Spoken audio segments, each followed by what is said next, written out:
Entonces, el día de hoy vamos a hablar TEP, algo también de aneurismas y síndrome aórtico agudo. La verdad es que son temas bastante amplios, entonces está bastante concreta la información con algunos ejemplos para que queden claro cuáles son los signos que tenemos que buscar. ¿Ok? Entonces, los temas que vamos a abordar el día de hoy son un poco de anatomía vascular pulmonar. En realidad no me voy a detener en explicarles eso es parte del conocimiento básico que poco a poco ya va quedando en nuestras mentes mientras más tomografías informemos. Ver el papel de la angiotomografía. Obviamente vamos a tratar de discriminar entre TEP agudo y crónico. Y luego vamos a hablar también un poco de angiotomografía de aorta. Vamos a ver algo de aneurismas, sus complicaciones, básicamente las complicaciones del tratamiento y patología que corresponde al síndrome aórtico agudo. Entonces vamos a empezar por la tromboembolia pulmonar. Entonces, obviamente, para hablar de tromboembolia pulmonar, tenemos que conocer la anatomía básica de las arterias pulmonares. Entonces tenemos el tronco de la arteria pulmonar que sale del ventrículo derecho y de ahí rápidamente se divide en estas dos ramas principales, eh, las dos arterias pulmonares. ¿Sí? Entonces de ahí se van dividiendo y van siguiendo el trayecto que tienen los bronquios. Entonces vamos a tener arterias lobares y luego segmentarias, de acuerdo obviamente a cómo son los segmentos pulmonares en cada uno de los pulmones. ¿Sí? Entonces, acá es básicamente seguir la arteria y ver hacia qué segmento se dirige y con eso sabemos en qué arteria estamos. Si estamos en una arteria lobar o segmentaria, dependiendo de cuántas veces se ha dividido. Básicamente vamos a buscar esta patología hasta las arterias segmentarias y subsegmentarias, es decir, hasta la inmediata después, o sea, la siguiente bifurcación después de las arterias segmentarias. Porque las arterias más distales, si bien con una buena técnica se puede ver trombo, es un poco más difícil y en realidad a veces hay muchos falsos positivos de tromboembolia pulmonar cuando hablamos de arterias subsegmentarias, ¿ok? Entonces eso hay que tenerlo en cuenta, se las tiene que mencionar obviamente cuando veo signos clásicos de TEP, pero la sensibilidad diagnóstica cuando hablamos de este tipo de arterias subsegmentarias es bastante menor, ¿ok? Entonces, cuando hablamos de tromboembolia pulmonar, estamos hablando como en realidad estamos hablando de la peor patología de este espectro, que son la enfermedad tromboembólica venosa. ¿Ok? Entonces, obviamente, en la enfermedad tromboembólica venosa está la trombosis venosa profunda como principal representante y la embolia pulmonar vendría a ser el peor escenario en este contexto, en este espectro de enfermedades.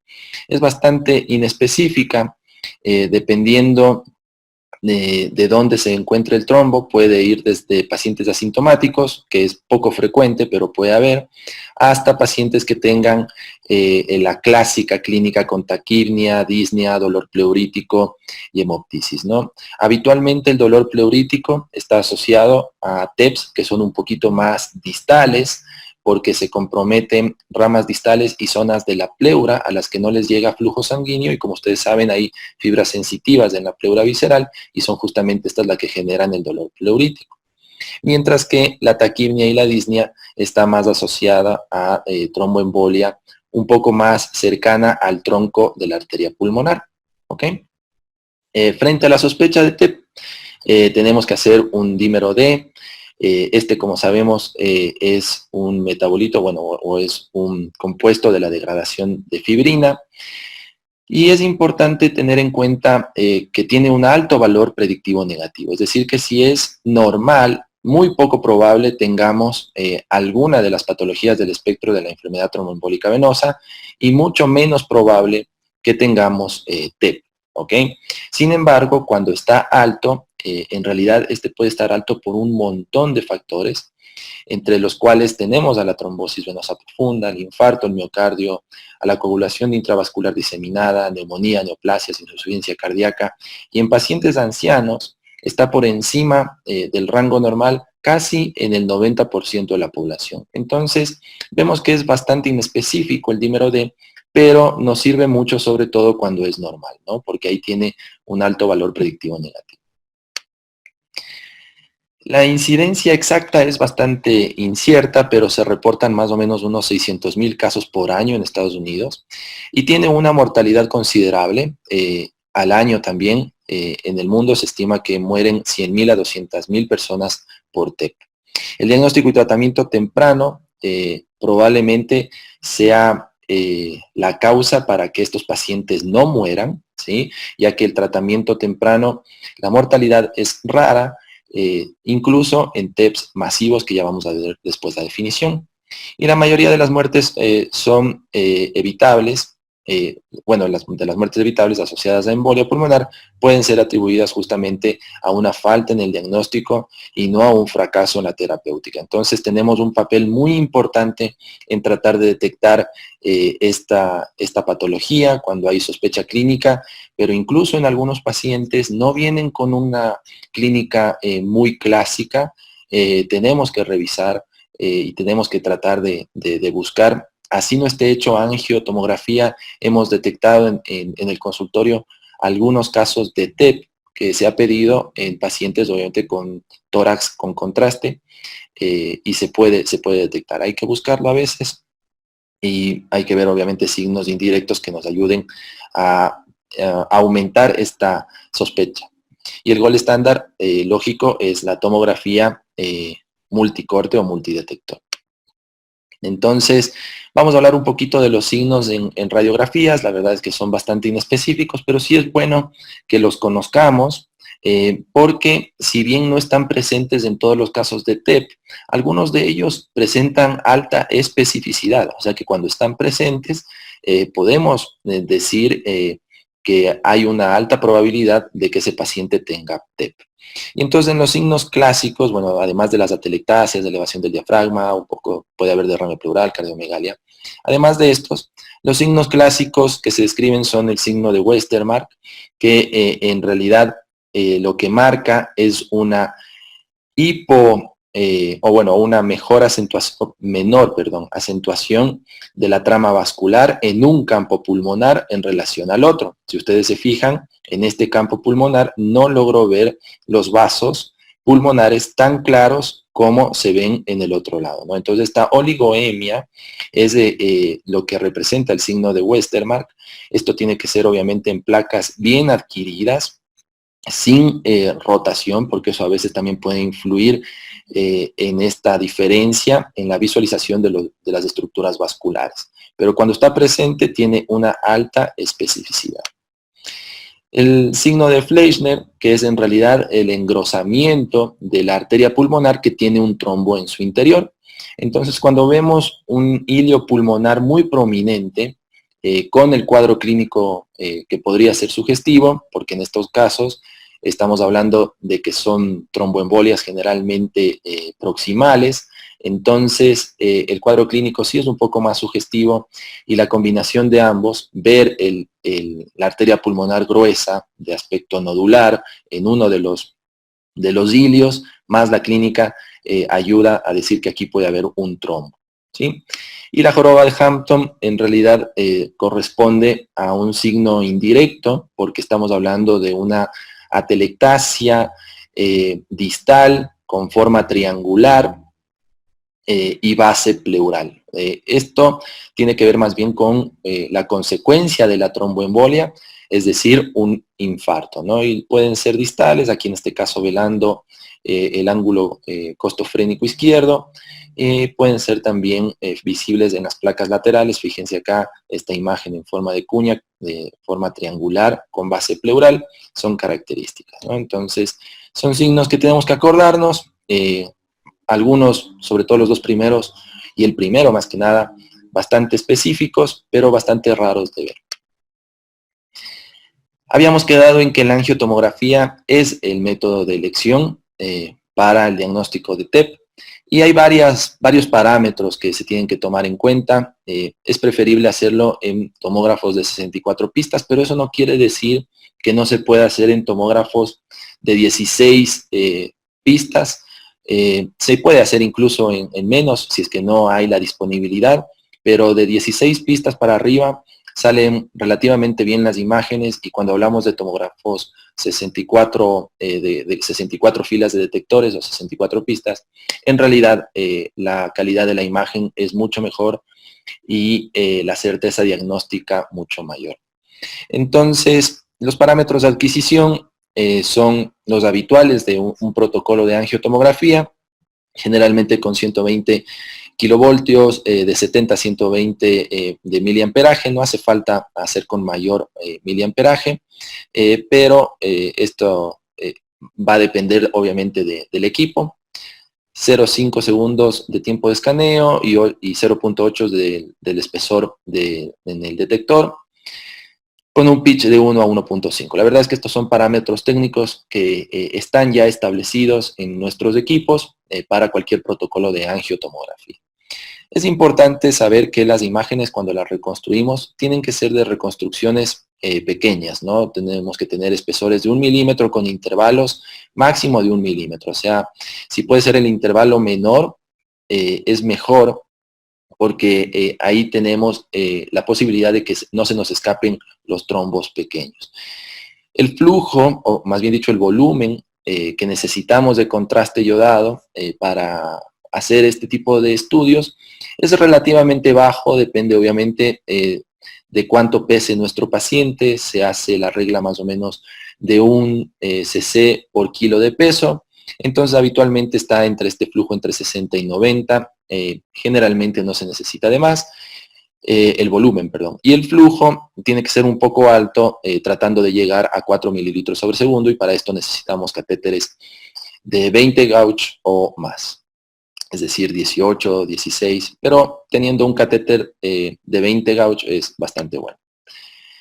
El ROI, que es la región de interés, es el cursor que nosotros colocamos en este caso, el tronco de la arteria pulmonar, justamente para que mientras va llegando el contraste a la arteria pulmonar, este ROI hace que aumente la densidad, se aumenta la densidad en la arteria pulmonar y el ROI lo detecta.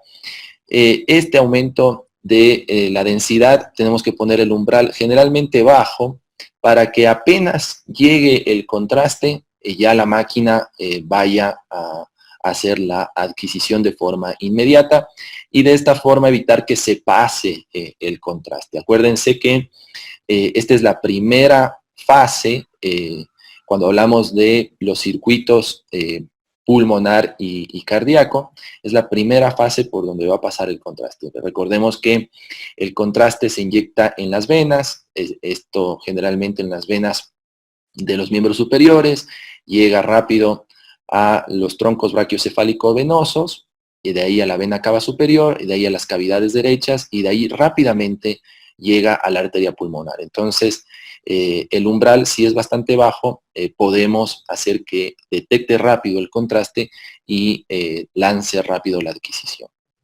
Generalmente se hace una adquisición de caudal craneal, pero si es que el paciente no está con disnea, se puede hacer en el otro sentido también. Y con respecto al análisis de las imágenes, se pueden utilizar varias ventanas. La verdad es que estos son parámetros que podemos utilizar o no. Mientras nuestro ojo se va adiestrando, ya nosotros sabemos en qué ventana podemos ver mejor los trombos. Muy bien. Entonces, bueno, acá simplemente dos ejemplos de angiografías para valorar tromboembolia pulmonar. Esto es lo ideal, ¿no? Lo ideal es justamente tener buen contraste, obviamente, en las venas, ¿sí?, que llegan a las cavidades derechas, y desde luego tener excelente contraste en el tronco, la arteria pulmonar y las arterias pulmonares, ¿cierto? No hace falta tener contraste todavía en cavidades izquierdas o en aorta, pero generalmente ya pasa un poco hacia esas cavidades, entonces se puede ver de esta forma. ¿Okay? Esto es lo ideal de obtener. Acá tenemos visión, simplemente en el plano coronal, y lo importante en estos dos casos es, lógicamente, ver que el tronco de la arteria pulmonar sea lo que esté más pintadito, ¿ok? Y con respecto a cómo hacer la adquisición, sí me voy a detener un poco en explicar esto, porque hay a veces, sobre todo en pacientes jóvenes, en pacientes que hacen inspiraciones muy profundas, puede haber esto que se llama interrupción transitoria del contraste. La interrupción transitoria del contraste significa que cuando disminuyo mucho la presión dentro del tórax en una inspiración profunda, eso hace que la sangre regrese con mayor volumen desde la vena cava inferior hacia el tórax. Y acuérdense que el contraste viene por la vena cava superior. Entonces, si regresa mayor cantidad de sangre desde la vena cava inferior, obviamente se mezcla con esta sangre que tiene contraste de la vena cava superior y diluye el contraste generando disminución de la opacificación.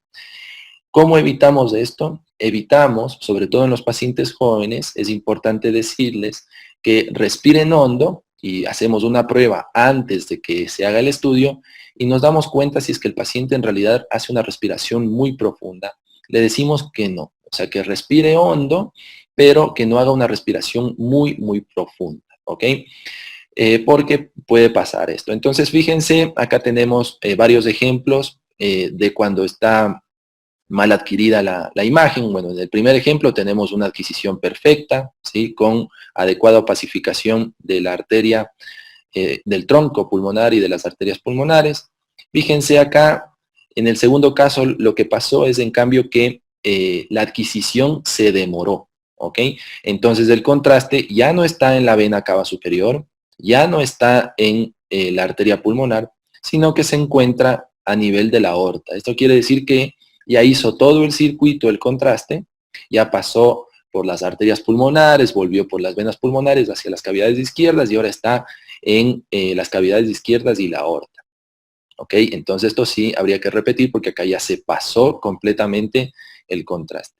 Y esto es lo que les mencionaba, justo en este paciente, en estos dos cortes, si ustedes se dan cuenta, tengo adecuada opacificación en la vena cava superior, adecuada opacificación en la aorta, pero justo en la mitad del trayecto, en la arteria pulmonar o el tronco y las arterias pulmonares, veo que la opacificación es menor. Esto se debe justamente a esta interrupción transitoria del contraste en pacientes jóvenes que hacen inspiraciones muy profundas. Tener eso en cuenta, porque a veces no entendemos qué fue lo que pasó acá. Tengo buen contraste en la vena cava superior, buen contraste en la aorta y justo en la arteria pulmonar no tengo nada. Esto es lo que sucede. Y hablando un poco más del diagnóstico, recordemos que la angiotomografía es el mejor método de imagen. Es considerado desde hace ya más de una década el gol estándar para detectar tromboembolismo pulmonar. Antes el gol estándar era la angiografía, pero en realidad la sensibilidad y la especificidad para el diagnóstico de TEP es muy similar al de la angiografía. Sin embargo, tiene otras ventajas, que es menos invasivo, menos complicaciones, mayor disponibilidad, es mucho más rápido, interpretación sencilla, y además me permite ver otros diagnósticos diferenciales a nivel pulmonar, a nivel del mediastino y de los grandes vasos. Entonces, la verdad es que es un estudio muy completo que me da muchísima información. Y lógicamente lo que vamos a tratar de buscar son áreas de cero opacificación o de no opacificación en las arterias pulmonares. Básicamente eso es lo que busco. Vamos a tratar de ver algunos signos que nos permitan diferenciar entre aguda y crónica. Entonces, en la aguda, el cuadro clásico que tenemos es una oclusión completa, ¿sí? Entonces puede ser una oclusión completa, como en este caso, a nivel de la arteria pulmonar izquierda. Fíjense que no hay opacificación de este sector, entonces eso quiere decir que aquí hay un trombo que no dejó pasar el contraste.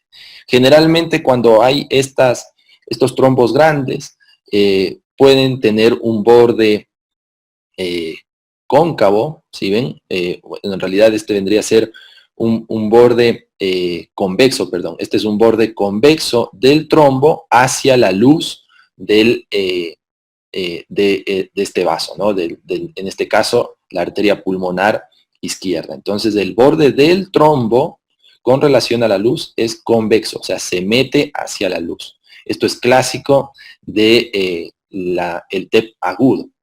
Desde luego, cuando vemos tapadas arterias un poquito más distales, en realidad esta convexidad ya no es tan notoria, se pierde un poco y lo único que veo es que hay oclusión completa de alguna de estas arterias segmentarias o subsegmentarias, ¿ok? Entonces les voy a mostrar primero cómo se vería con estas imágenes y luego vamos a ver los ejemplos con el trombo en sí. Entonces fíjense acá, a veces también lo que puede pasar en el TEP agudo es que tenemos oclusiones parciales. Y las oclusiones parciales son características. Siempre vamos a tener el borde convexo del trombo hacia la luz, ¿cierto? Y en este caso deja pasar escasa cantidad de contraste hacia los lados del trombo. O sea que el trombo queda en la mitad. A este signo se le llama rieles de tren y también se asocia a tromboembolia pulmonar aguda. A veces este trombo no está en el centro, sino que está un poco más pegadito hacia una de las paredes y se recanaliza por un sector. O sea, esta cantidad de contraste va a delimitar una de las paredes del trombo, ¿sí? Se va a meter entre el trombo y una de las paredes de la luz de la arteria pulmonar. Entonces lo que va a generar acá es un ángulo agudo. Si ustedes se fijan, hay un ángulo agudo de contraste entre la pared, ¿sí? Entre la pared y el trombo. Esto es un ángulo agudo. Cuando veo esto también estoy hablando de TEP agudo. Cuando está en el centro y hago el corte transversal de la arteria, me va a dar un signo que se llama de Podo-Mind sign, que en realidad es parecido a una de estas, a estos caramelos, en el que se ve blanco hacia la periferia y negrito en el centro, ¿cierto? Entonces, cuando tengo ese signo, también estoy frente a un TEP agudo. Y la representación en el corte longitudinal de este signo va a ser este que está aquí abajo, en el que vemos el trombo, en el centro de la luz, ¿ok? Entonces hay que tener en cuenta que cuando hay oclusión parcial, también hablo de TEP agudo siempre y cuando tenga estas características. Entonces fíjense acá, tenemos algunos de ejemplos, en este caso en un corte transversal de la arteria lobar inferior derecha, tenemos acá el trombo y fíjense que se ha recanalizado este vaso hacia la periferia, generando un ángulo agudo, ¿no? Un ángulo agudo entre el trombo y la pared del vaso. Acá vemos lo mismo, un poquito más evidente en algunas ramas segmentarias en el lóbulo inferior izquierdo. Acá podemos ver el signo de rieles de tren, en el que tenemos contraste de ambos lados del trombo, ¿sí? Y acá, bueno, también vemos un trombo central con una porción de contraste bastante amplia hacia los lados, pero cuando vemos que el trombo es central, hablamos de TEP agudo, ¿ok? Entonces, importante tener en cuenta esas consideraciones. Cuando tenemos un TEP agudo, también tenemos algunos signos indirectos. Ya habíamos hablado de uno de estos cuando valoramos radiografía de tórax, y es obviamente el que genera el infarto periférico. Si es que no hay flujo de sangre hacia uno de los sectores del pulmón, obviamente podemos estar generando un infarto, y el infarto se va a ver con esta forma característica como una consolidación o atelectasia de forma triangular y borde o base más bien pleural, ¿sí? Que se dirige hacia el ilio. Entonces, esto es característico del infarto, generalmente está asociado a tromboembolia, pero en algunos casos no tengo el examen con contraste endovenoso. Entonces, cuando tengo tomografías simples de tórax y veo estas imágenes, si es que tengo el cuadro clínico, debería sugerir hacer una angiotomografía para valorar tromboembolia pulmonar. ¿Ok? Acá Jorge, si pudiera añadirte algo ahí justo en esa imagen. Claro, dime. Para los chicos, si ven es un halo inverso Es un halo de condensación con con una zona central de menor condensación. Y esto, claro, es inespecífico, pero tal como Jorge dice, dentro del diagnóstico diferencial, cuando vemos un halo inverso, una tomografía simple de tórax, siempre es pensar en un TEP. Sí, sí, sí, perfecto. Justo eso iba a mencionar acá en la ventana pulmonar, es donde se logra ver este halo inverso, muy característico, pero el halo inverso no solamente se da en esta patología, ¿no? También se da en otras patologías, pero hay que tener en cuenta todo el cuadro clínico. La verdad es que el aporte del Santi es bastante, bastante bueno, y fíjense acá, a esto se refiere, ¿no? El vidrio esmerilado dentro de una consolidación o de un patrón de consolidación. Muy bien. Y otro signo que se considera signo indirecto, pero que en realidad no es un signo indirecto, sino que vendría a ser más bien la causa, es obviamente encontrar trombosis venosa profunda en, sobre todo, miembros inferiores. Son imágenes de una angio de aorta y de miembros inferiores, donde tenemos acá la fase venosa y se ve el trombo. Pero lo habitual es encontrar justamente la trombosis venosa profunda en una ecografía previa, en un paciente que tiene sintomatología de trombosis venosa profunda, con edema y aumento del diámetro de uno de los miembros inferiores. ¿Sí? Entonces, hay que tener eso en cuenta. Se considera, según algunos autores, un signo indirecto. O sea, si es que yo tengo manifestaciones pulmonares y tengo trombosis venosa profunda, entonces se considera como que ese paciente podría tener un TEP. Pero en realidad es mejor, obviamente, descartarlo, verlo en la angiotomografía, y esto se considera más una causa que un signo indirecto. Cuando hablamos de TEP masivo, entonces el TEP masivo en realidad no tiene que ver con qué parte de las arterias pulmonares esté comprometido. En realidad la definición de TEP masivo es una definición clínica, es una definición en la que además del TEP, que puede estar en varios sitios, tenemos estas alteraciones clínicas, ¿no? Una hipotensión sistémica con disminución de la sistólica por debajo de 90, una disminución del pulso y una bradicardia persistente por debajo de 40 latidos por minuto. Entonces, estos criterios clínicos son los que vuelven al TEP masivo, ¿ok? Y de hecho también hay criterios para decir TEP submasivo o casi masivo, que también son criterios clínicos. Y esto lo quería aportar porque en realidad nosotros no deberíamos utilizar esta palabra cuando nos referimos a un TEP, como en este caso, que está en todos lados, ¿no? Vemos tromboembolia en muchos sectores.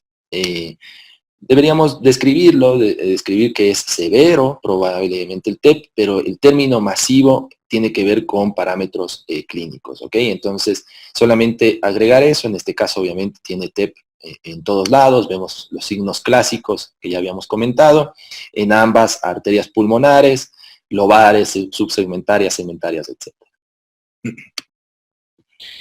Bueno, vamos a hablar un poco del TEP crónico. En el TEP crónico también vamos a ver básicamente defectos parciales. Si es que vemos defecto completo, ya habíamos quedado, eso corresponde a un TEP agudo, pero cuando tenemos defectos parciales, podría ser un TEP crónico. Y acá tenemos que buscar justamente las diferencias con el TEP agudo. Y entonces las dos diferencias básicas son que el trombo hacia la luz tiene un defecto cóncavo, ¿ok? Entonces, no es como el otro, no es como el TEP agudo, que tenía un borde convexo, es decir, que improntaba hacia la luz. En este caso, es un borde cóncavo, eso quiere decir que sigue más o menos la concavidad de las paredes, ¿ok? Y algo que también tenemos que ayudarnos es la formación del ángulo entre el trombo y las paredes. Fíjense que el ángulo que se forma entre el trombo y la pared es obtuso, ¿sí? El otro era un ángulo agudo, justamente porque hacía una convexidad en lugar de una concavidad. Además, siempre este defecto parcial va a estar pegadito a una de las paredes, lo cual no pasaba en el TEP agudo. Podía estar pegado a una de las paredes, pero también podía ser central. Entonces, si yo veo un trombo central, yo ya sé que eso es agudo, Si veo un trombo que está pegado a las paredes, me fijo en esta morfología. ¿Ok? Entonces acá los ejemplos, fíjense, un TEP acá crónico con esa concavidad, con ese ángulo obtuso, ¿sí? Acá en el corte transversal de ese vaso podemos ver exactamente lo mismo, ¿sí? Pegadito a la pared, cóncavo, ángulo obtuso. Bueno, aquí justo genera un ángulo agudo, pero si ustedes se fijan, todo el trombo está en relación a una concavidad, está bien pegadito a la pared, entonces hay que tener cuidado, ¿no? Acá más claro el hecho de que sea un ángulo obtuso entre la pared y el trombo, y de igual forma en este caso, ¿no? Entonces, acordarse de esos signos y con eso podemos hacer diferencia entre agudo y crónico. Cuando tenemos un TEP crónico, también podemos tener signos indirectos. Uno de estos es la hipertensión portal, pero ojo, la hipertensión portal también puede darse en el caso de TEP severo agudo, como habíamos visto justo en el videíto donde les había puesto que no era un TEP masivo, sino un TEP severo. Bueno, ahí también había un engrosamiento, un aumento del diámetro del tronco de la arteria pulmonar, pero se relaciona generalmente este signo más a TEPs crónicos, pero hay que tenerlo en cuenta en ambos, ¿no? Entonces, un signo indirecto. Y el otro signo indirecto clásico del TEP crónico es el patrón en mosaico. Si ustedes recuerdan la excelente clase del Santi sobre el patrón en mosaico, en realidad el patrón mosaico tiene varias etiologías, ¿cierto? Entonces, una de las etiologías es que puede haber poca perfusión hacia un sector del pulmón y eso va a generar un área radiolúcida. Entonces, ¿cómo diferencio a este patrón en mosaico del resto? Es porque este patrón en mosaico vamos a tener vascularización normal en las áreas un poquito más densas, mientras que vamos a tener disminución del grosor de los vasitos pulmonares en las áreas hipodensas. Fíjense acá, grosor normal de los vasos, acá menor grosor de los vasos. Acá creo que se logra ver un poco mejor. Si ven, las áreas que son radiolúcidas, o más bien dicho, hipodensas, tienen menor grosor de los vasos. Entonces eso se debe a oligoemia, una de las causas de mosaico. Muy bien, bueno, eso hay muchas cosas que decir del TEP, pero no quería alargarme mucho en otros signos. Más que nada para tener una visión clara de los signos concretos, con algunos ejemplos, para que no se olvide. ¿Ok? Vamos a hablar ahora de la angiotomografía de aorta y el síndrome aórtico agudo. Bueno, acá obviamente tenemos que saber la anatomía de la aorta, saber hasta dónde es ascendente, dónde está el callado, dónde es descendente, bueno, etcétera. Estas cosas en realidad son muy importantes cuando hacemos la descripción detallada de las lesiones, ¿no? Entonces, no me voy a detener en esto. En el protocolo tampoco me voy a detener porque es muy parecido al de la otra angiotomografía. Las diferencias radican sobre todo acá, en el volumen que se utiliza y en el flujo que tenemos que utilizar. Probablemente el volumen pueda ser el mismo, pero siempre acá tenemos que ir un poquito más. Para que salga bien la angio, ya no se utiliza ese 1 mililitro por kilo, sino que probablemente podamos utilizar 1.5 mililitros por kilo y de esa forma vamos a tener buen contraste en toda la arteria aorta. Acuérdense que la dosis máxima de contraste en un paciente es de 2 mililitros por kilo. Esto lo hacemos nosotros. En realidad, los gringos y en Europa tratan de mantener volúmenes fijos, a veces no tomando en cuenta el peso del paciente, y todas las angios, cuando ustedes ven protocolos, todas las angios de tórax siempre ponen más de 120 centímetros cúbicos de contraste, ¿ok? Entonces hay que tener en cuenta que si son contrastes obviamente iodados, pero no iónicos, que son los que se utilizan en la actualidad, podemos ir un poquito más de un centímetro por kilo, ¿sí? 1 centímetro cúbico por kilo. Podemos llegar a 1.5 y en algunos casos hasta un poquito más, ¿ok? Y el flujo También tiene que ser por lo menos de 4 mililitros por segundo, con catéteres que tienen que ser 20 gauge o más, ¿sí? Esto hay que tener en cuenta. Acá el ROI se pone en la aorta descendente. Bueno, esto obviamente va a depender de en dónde se concentre la patología de la aorta.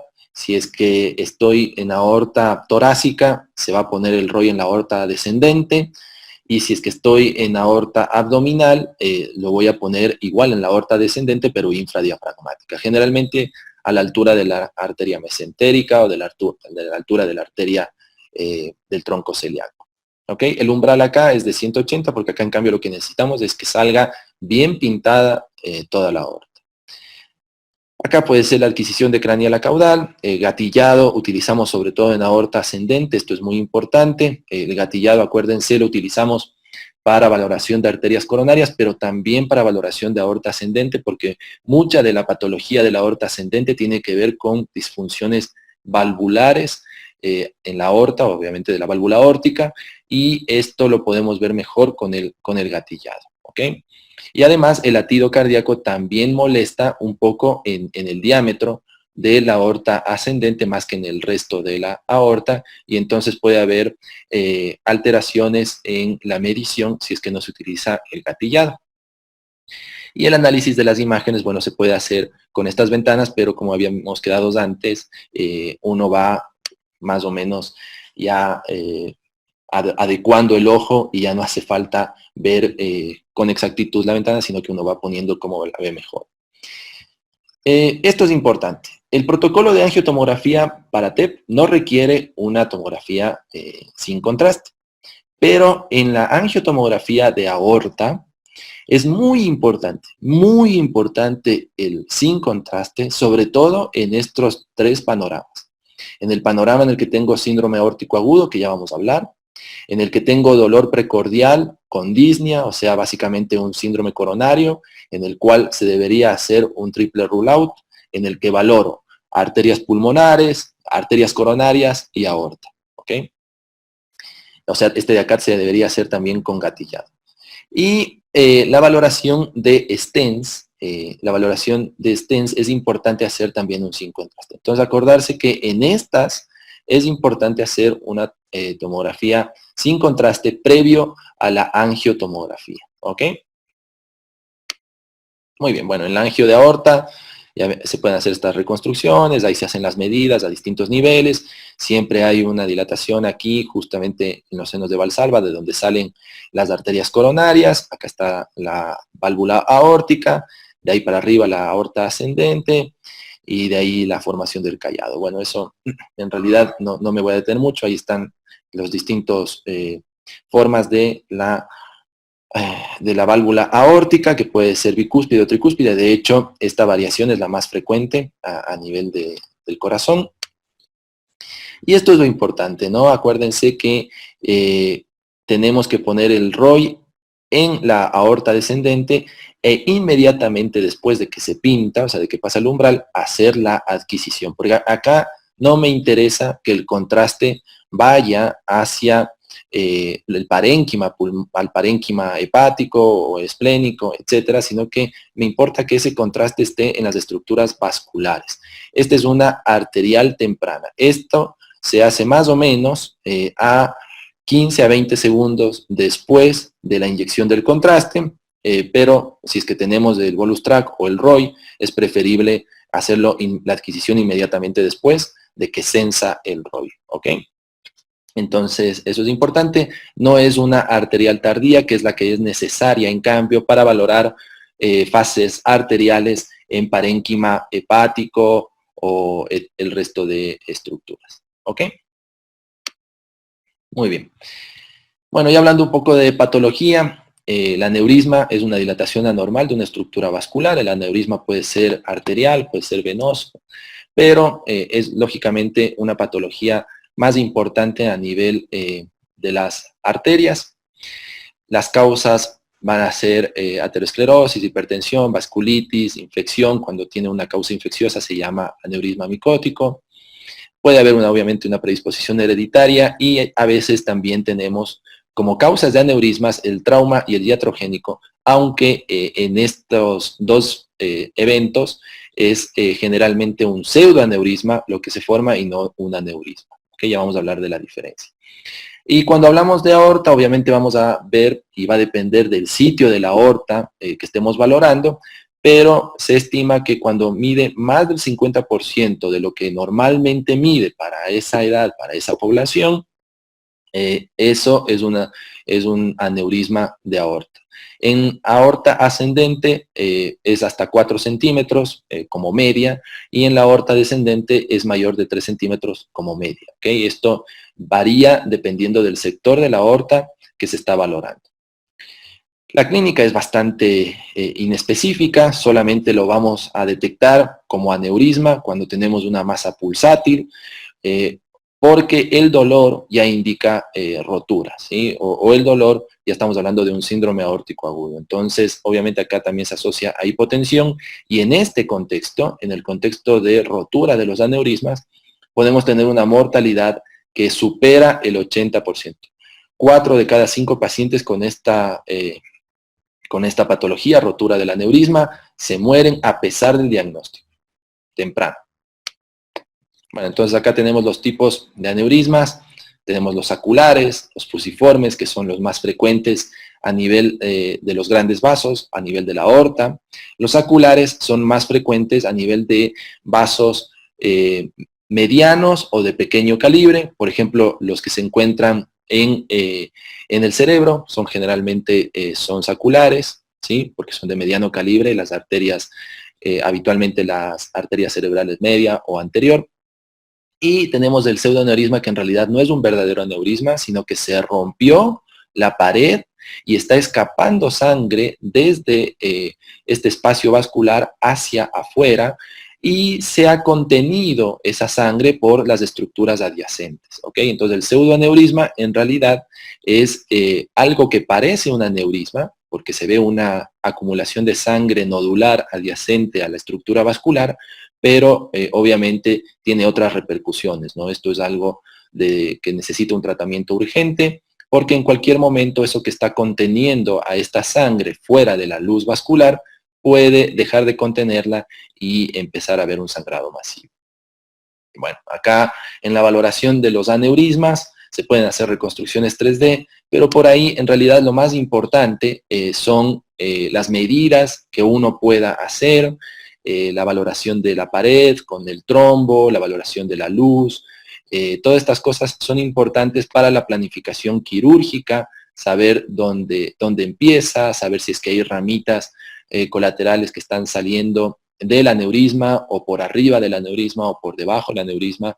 Son básicamente un montón de detalles con respecto a los diámetros y estructuras vasculares que salen de la aorta, para poder planificar la colocación de stents. ¿Ok? Entonces esto es muy importante, pero no me voy a detener en qué nomás tenemos que valorar. Son muchas cosas, muchos diámetros del cuello, qué tan distante está a las arterias renales, bueno, etcétera, un montón de cosas. Pero esto sí me voy a detener un poco, más que nada para que quede claro que también se pide angiotomografía de aorta para valorar stents, y el objetivo de valorar el stent es ver primero, bueno, que el stent esté bien colocado y que no haya fuga de contraste hacia el saco aneurismático, ¿ok?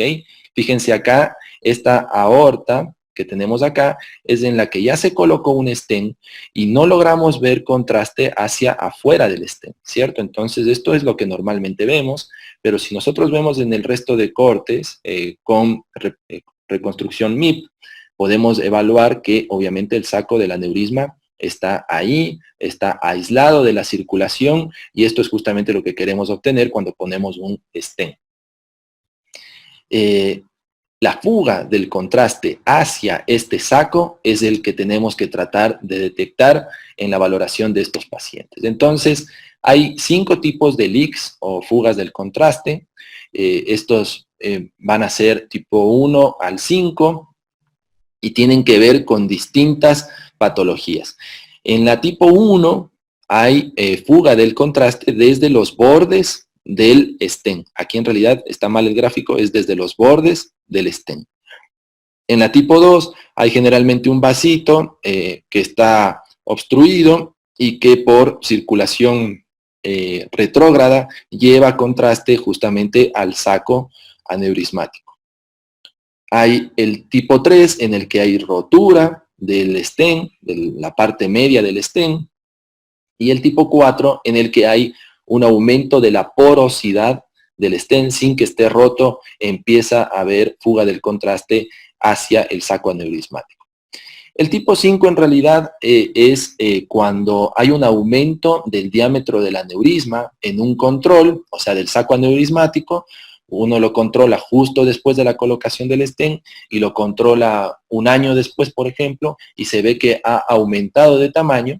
Entonces, suponemos que hay un tipo de leak que está aumentando ese diámetro del saco, pero no se logra ver con los estudios contrastados. O sea, no hay fuga activa, no hay fuga que uno pueda detectar en las angiotomografías. De estos tipos, del 1 al 4, ya vamos a ver unos ejemplos, pero es importante decir que el tipo 1 y el tipo 3 son inestables. Estos generan inestabilidad del saco aneurismático y por lo tanto hay que hacer reparación urgente, ¿ok?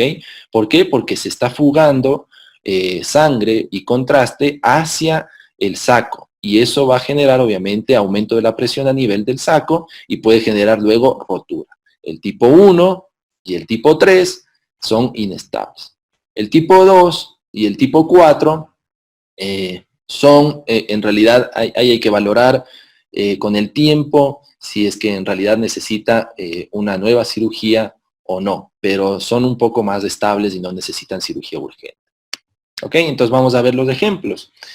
Los ejemplos, fíjense acá en este caso tenemos un estén, ¿sí? Un estén y justo a nivel de los bordes del estén, fíjense que el estén termina aquí, está aislando perfecto el aneurisma, pero vemos que por los bordes del estén está fugando contraste hacia el saco aneurismático. ¿Sí lo ven? Entonces esto es fuga del contraste hacia el saco aneurismático y si es que está en relación a los bordes del estén, estamos hablando de un leak tipo 1.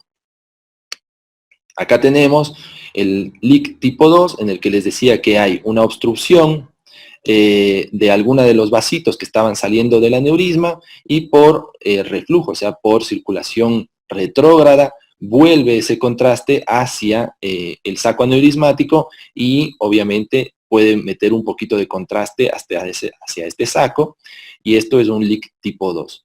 No son inestables porque generalmente no hay aumento de la presión del saco aneurismático. Fíjense acá, se logra ver perfecto cómo devuelve este contraste, está viniendo de forma retrógrada hacia el saco. En el tipo 3, como habíamos quedado, esto es rotura básicamente del estén. Acá hay una fuga masiva, esto es bastante severo. En este caso, fíjense, tiene casi 10 centímetros de diámetro esta aorta en el sentido transversal. Es muy importante que se repare rápido, si no se va a romper. ¿Ok? Y acá lo que tenemos es obviamente fuga del contraste desde el estén a nivel del tercio medio o de sus uniones, porque acuérdense que a veces los stents tienen uniones, sobre todo cuando se hacen este tipo de stents en pantalón, ¿no? Entonces esto es el tipo 3. Y el tipo 4, que es lo que les decía, que hay un aumento en la porosidad del stent. El stent obviamente tiene una estructura y un esqueleto metálico, que es el que se ve acá, pero entre la estructura metálica o envolviendo a la estructura metálica hay todo un material que no sé la verdad de qué está compuesto porque es de distintos materiales y actualmente se utiliza un material más que otros, pero no me acuerdo con exactitud qué material es. La cosa es que ese no se logra ver en la tomografía, solamente logro ver el esqueleto de metal, pero ahí está. Y cuando no logro identificar una fuga, como en los casos anteriores, muy manifiesta, pero sí logro identificar que hay un aumento en la densidad del trombo con respecto a los estudios sin contraste, entonces lógicamente estoy hablando de un leak tipo 4. Por la porosidad de ese material hay fuga del contraste desde la luz hacia el saco. ¿ok? Entonces fíjense acá, yo sé que no se logra ver muy bien, pero si ustedes afinan un poquito el ojo, ven que esto está un poco más denso que la periferia, ¿sí? Y esto corresponde a que está fugando contra esa zona. Acá también se logra ver este que está aislado perfecto, esta parte del aneurisma, que se ve negrito, pero este que está aislado acá se ve un poco más denso, y eso significa que está fugando un poco de contraste de forma porosa. Bueno, ya en los últimos 5 minutos vamos a abordar algo de síndrome aórtico agudo, que en realidad acá lo que quiero más que nada es mostrarles casos de cada uno de estos y saber que el síndrome aórtico agudo es el resultado de la debilidad de la pared aórtica con invasión o con flujo o con, sí, sería ¿qué será? Bueno, con esa sangre sale desde la luz hacia la pared vascular, ¿ok? Y tenemos que el síndrome aórtico agudo, básicamente estas patologías, disección aórtica, hematoma intramural, úlcera penetrante y rotura del aneurisma. ¿Ok? Entonces, la angiotomografía en este caso tiene un 100% de especificidad y sensibilidad si es que se realiza bien, pero bueno, además sabemos que establece mejor el diagnóstico diferencial con respecto a otros métodos que también se utilizan. ¿Ok? Entonces la angiotomografía muy importante en el síndrome aórtico agudo. Acá tenemos primero la disección aórtica que corresponde a un desgarro de la íntima, ¿sí? Entonces se desgarra la íntima, entra esta sangre desde la luz hacia la pared y va disecando la pared, ¿ok? Entonces lo que se genera es otra luz. Esta luz es la luz verdadera y esta luz que se está generando acá es la luz falsa, ¿ok? Entonces, obviamente acá tenemos algunas clasificaciones que tienen que ver en dónde está esa disección. Si la disección compromete a la aorta ascendente, estamos hablando de un Stanford A, mientras que si compromete solamente a la aorta descendente, es un Stanford B.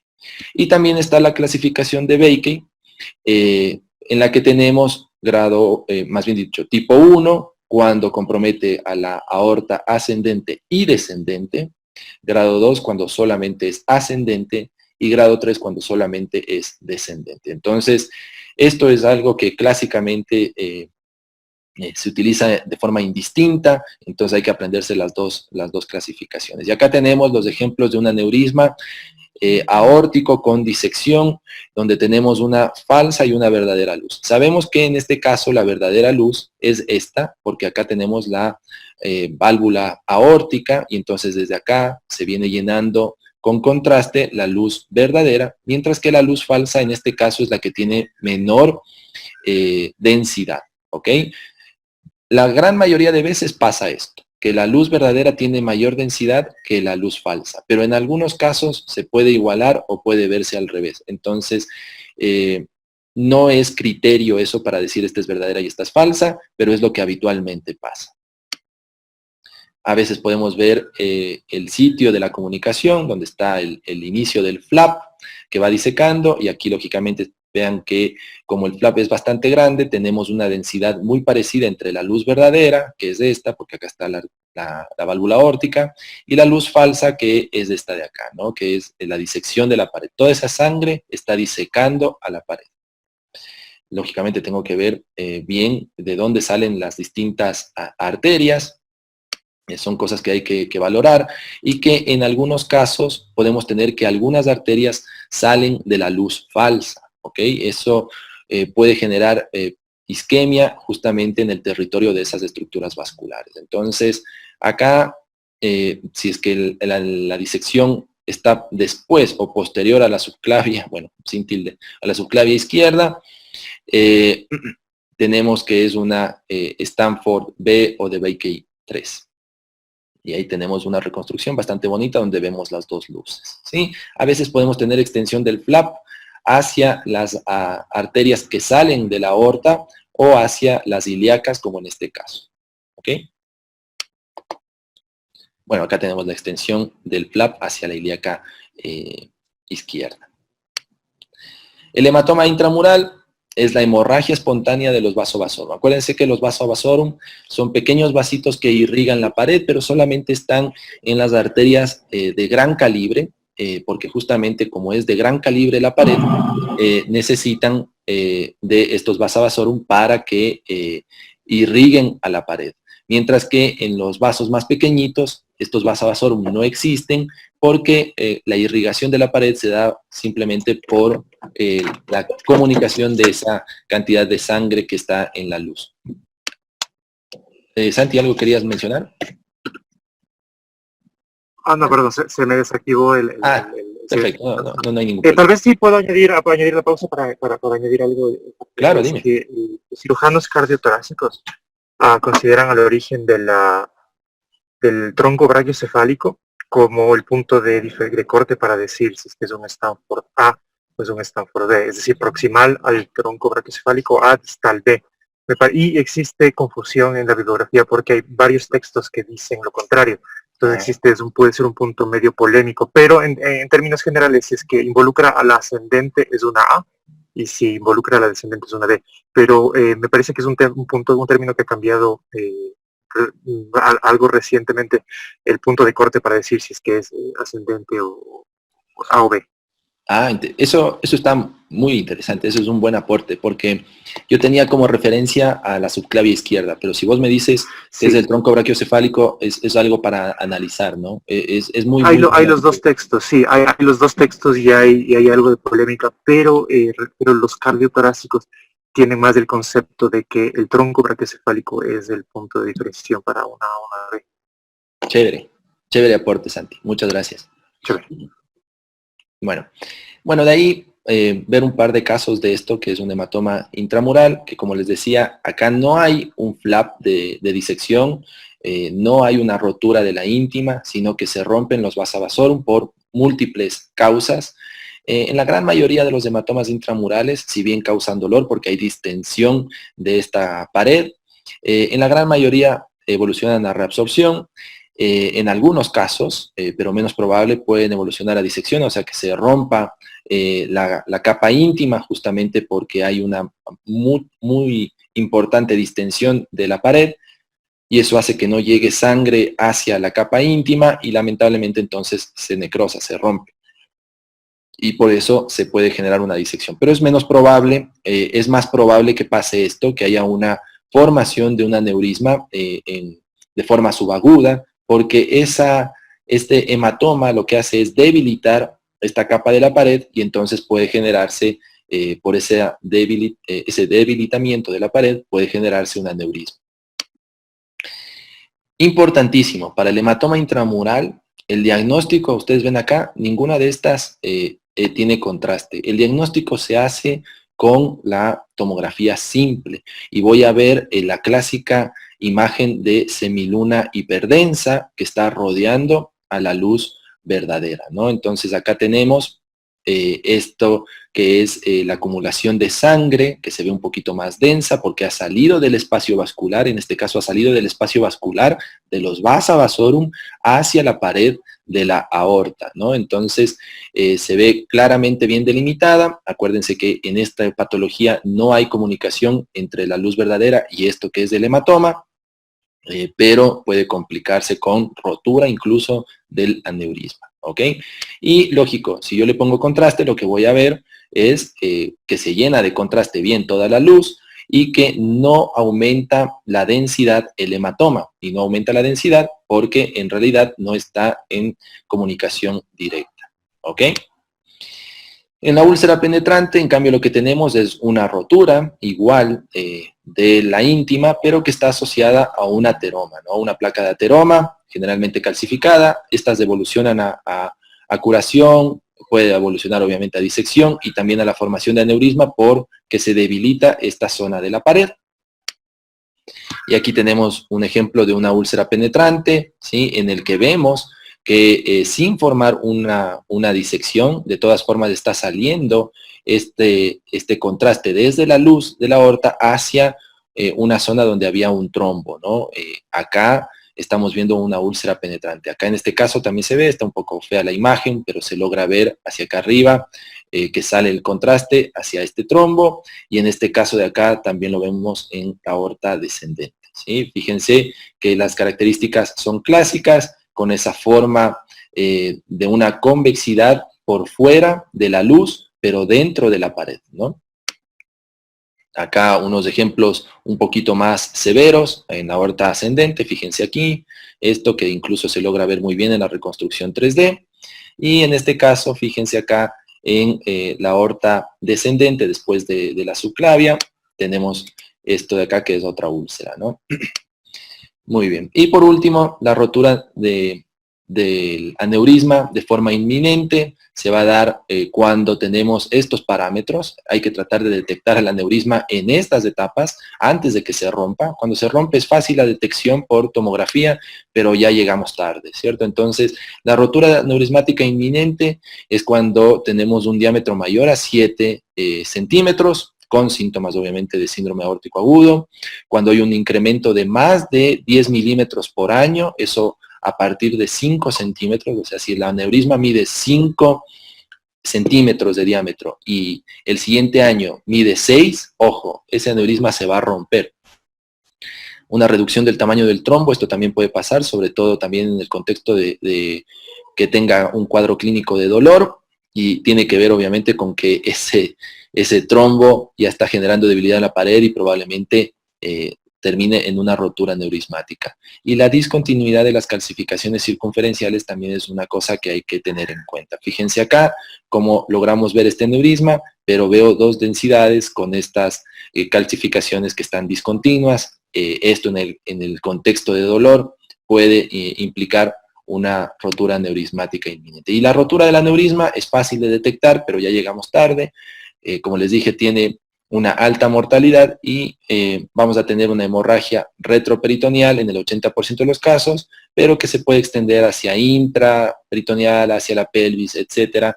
Es bastante manifiesto en la gran mayoría de los casos. Podemos tener este signo que se llama de aorta caída o de aorta que va siguiendo el borde de la vértebra, y eso es simplemente porque todo el hematoma se contiene al inicio adyacente a la aorta y genera esta forma, pero ya implica que hay una rotura, ¿no? Y acá también se ve claramente el hematoma. Otro ejemplo, simplemente para que se fijen que en las reconstrucciones 3D a veces no es tan evidente la rotura del aneurisma y obviamente la rotura y el sangrado, la hemorragia se va a ver mucho mejor en las proyecciones habituales, ¿no? Con MIP, sin MIP, pero sobre todo en estas se ve mucho mejor el hematoma. Muy bien. Como conclusiones, la angiotomografía pulmonar es el mejor método para el diagnóstico de TEP agudo. Acuérdense que podemos ver muchos diagnósticos diferenciales y eso lo vuelve mejor a la tomografía, a la angiotomografía, mejor que la angiografía, ¿ok? Aunque tienen para la sensibilidad, para el diagnóstico de TEP, tienen una sensibilidad y especificidad muy parecida. La tomografía multicorte permite un diagnóstico preciso de las patologías del síndrome aórtico agudo y es fundamental la angiotomografía para la planificación quirúrgica y para la evaluación de complicaciones relacionadas a la colocación de stents cuando hablamos de aneurismas de aorta. Eso es todo, es un tema bastante amplio, pero quise mostrarles con ejemplos de forma lo más concreto posible cómo se ve cada una de las patologías. ¿Alguna pregunta?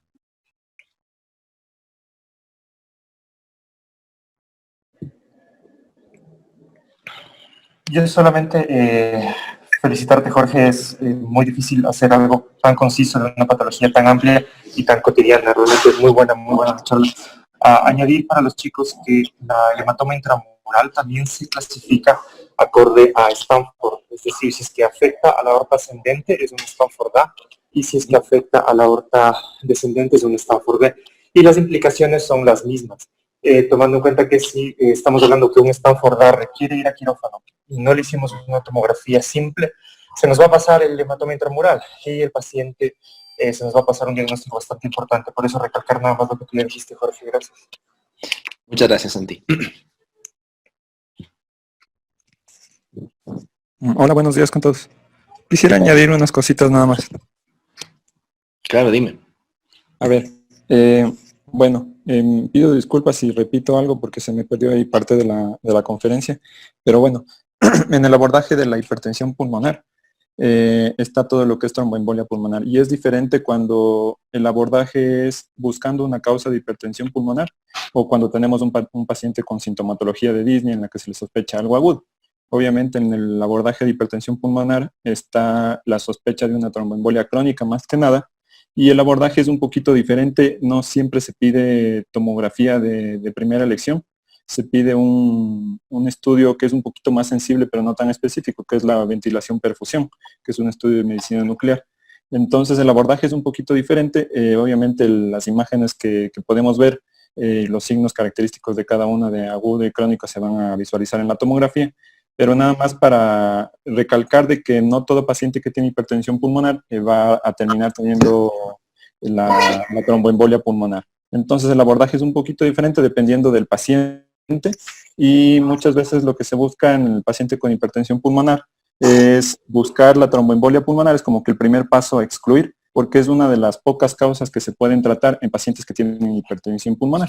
En cambio, si tienen otro tipo de causas de hipertensión pulmonar, generalmente el pronóstico cambia bastante. Entonces es uno de los primeros pasos que necesita el clínico en pacientes que tienen hipertensión pulmonar independientemente de la causa.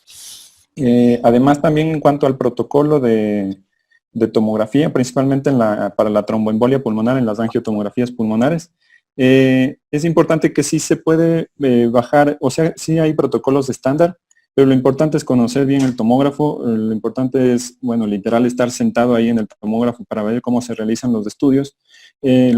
Todos los tomógrafos trabajan de diferente manera y todos los tomógrafos tienen tiempos diferentes. Aquí en particular el tiempo en el que pasa el contraste y todo es importantísimo porque como vimos hay ocasiones en las que se nos puede escapar el contraste, hay veces en las que los adquirimos muy temprano, entonces el tener el timing adecuado para este tipo de estudios es importante y en eso es necesario conocer el tomógrafo. En particular, en general, para este tipo de estudios se puede bajar un poquito la radiación, porque, bueno, además de la creencia que se tiene que si subimos la radiación va a quedar mejor la imagen, en cierto grado sí, el índice de señal ruido sí mejora, pero en particular cuando utilizamos estudios angiográficos podemos bajar un poquito la radiación porque eso aumenta el contraste o las estructuras densas aumentan la densidad a lo que nosotros lo visualizamos en una estación de trabajo. Entonces eso nos puede permitir también bajar un poquito la cantidad del contraste y obviamente también nos permite bajar un poquito la radiación. Es importante eso. Para hacer esto hay que conocer muy bien el tomógrafo. No vale únicamente bajar la radiación sí porque sí. Pero eso nos puede permitir, si lo conocemos bien, nos puede permitir bajar la radiación y también bajar la cantidad de contraste en este tipo de estudios, principalmente para las angiotomografías pulmonares. Hay artículos en donde se utiliza 80 kilovoltios y únicamente 40 mililitros de contraste, independientemente del tamaño del paciente, y quedan bastante bien los estudios. Obviamente depende del tomógrafo, de la tecnología, de la cantidad de detectores, pero es algo a considerar y creo que pues se tiene que tomar en cuenta, tomando en cuenta que, bueno, sí se está radiando un poquito de más a los pacientes en general. Bueno, es importante adquirirlo de caudal a craneal. No siempre se puede hacerlo, pero en pacientes disneicos, si lo adquirimos de craneal a caudal, generalmente cuando llegamos al diafragma el paciente ya pasó la inspiración porque no aguanta inspirar mucho tiempo y las bases quedan muy movidas. Entonces es mejor adquirirlo de caudal a craneal, así se mencionó, y yo creo que es una buena opción para evitar el movimiento respiratorio que se puede producir en pacientes disneicos. Y pues nada, yo creo que mientras más rápido podamos poner el contraste, mayor es el realce que se puede alcanzar en la arteria pulmonar. Se habla de 4 a 5 mililitros por segundo. Si se puede hasta un poquito más rápido, pues y si el catéter nos da, yo creía que hasta así. Y no olvidarse dar un bolo de solución salina después. Eso nos ayuda a compactar un poquito el contraste y eso nos ayuda a que quede un poquito mejor también el estudio. En cuanto a la opacificación, bueno, hay varias cosas técnicas que se pueden discutir, creo que el objetivo no es ese, pero pues son cosas a considerar y pues el objetivo es trabajar en esas cositas también para mejorar. Chévere, muchas gracias. Sí, completamente de acuerdo con todo lo que dijiste, Alberto.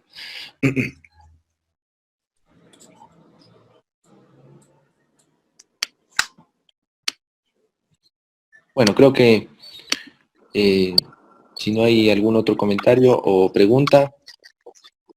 No sé si, disculpa, hola, buenos días a todos. ¿Qué tal? En resonancia no manejamos nada, ¿no?, de esta cuestión. Más que nada estaba enfocado en los hallazgos en tomografía, pensando en que son patologías urgentes y que la disponibilidad del tomógrafo es mucho más fácil de conseguir que la resonancia. Pero sí se puede hacer estudio de aneurismas en resonancia magnética, aunque no es lo que estamos habituados a hacer, porque en la tomografía tenemos otros parámetros y tenemos otro contraste que nos permite ver mejor algunas cosas. Ya.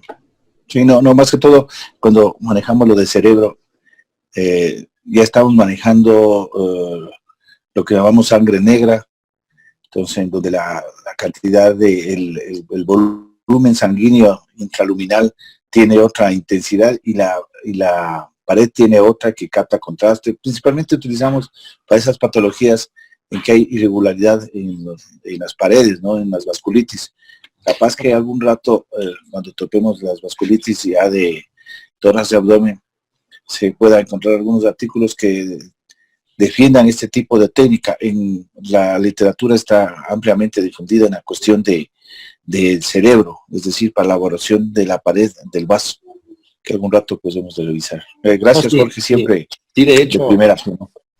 No, de hecho, sí hay indicaciones específicas para resonancia y angioresonancia de todo el cuerpo o cardioresonancia, en lo que se ve muy claro lo que vos mencionas, pero sí, no sé si Alberto quiere agregar algo.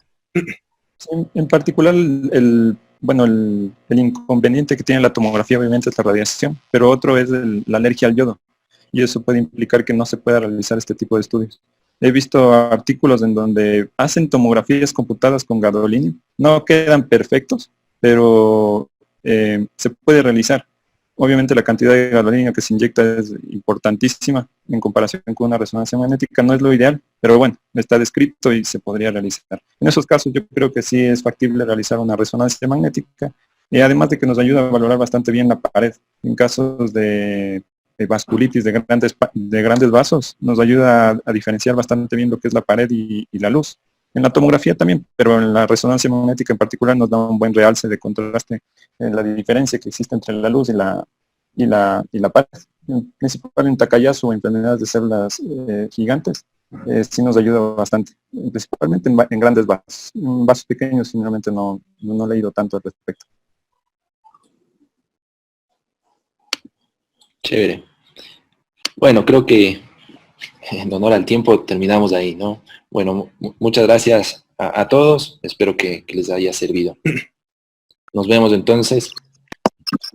Gracias, Doc. Gracias, Doc. Gracias, Doc. Chao, nos vemos, que pasen bien.